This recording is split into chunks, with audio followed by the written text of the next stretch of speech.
Hey guys, thank you for joining another episode of Morales Outdoors. Today's video is going to be a trip to Galveston, Texas.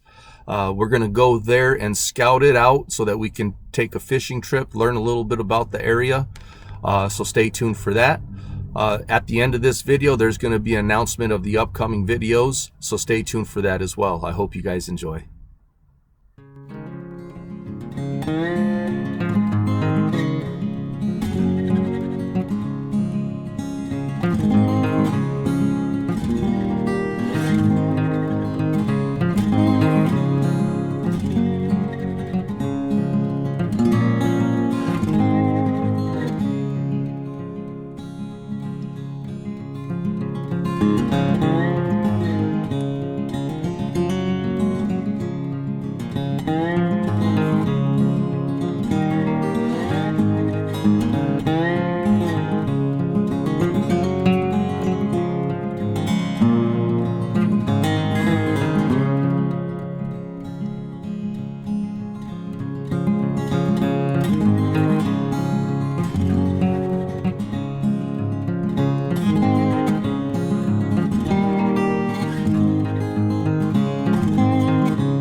The beautiful Galveston, Texas behind us, the ocean.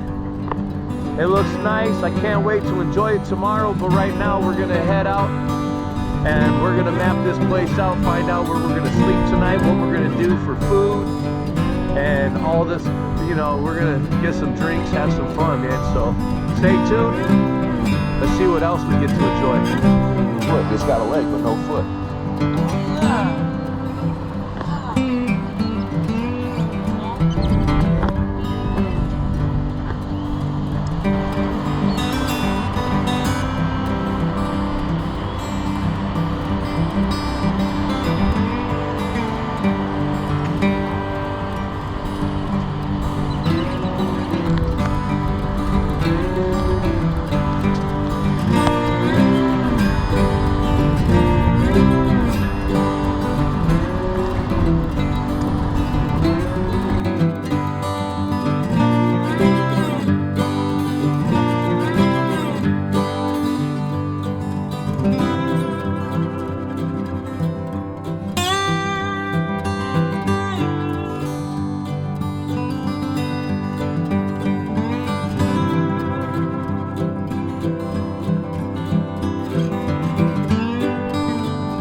Bucky's hat. Say hi, honey. Hey guys, I hope you enjoyed that video. The things that we have coming up next, there's going to be a few of them. I'm going to be doing an install of solar panel, so stay tuned for that. We are going to hopefully be going back to Galveston, but it looks like rain, so if we don't go to Galveston, we will be heading to Oklahoma because the weather's going to be nicer, and we're going to do some scenery videos there as well. I also got a product review coming up. I'm going to be checking out the Berkeley Power Bait. They have a imitation corn for carp. We're going to see if that works as well. So stay tuned. I hope you guys enjoyed. If you haven't done so, please subscribe. It would really help me out. I've already reached the 500 mark. Let's hit that 1,000. Thank you guys very much. We'll see you soon. Talk to you later. Bye.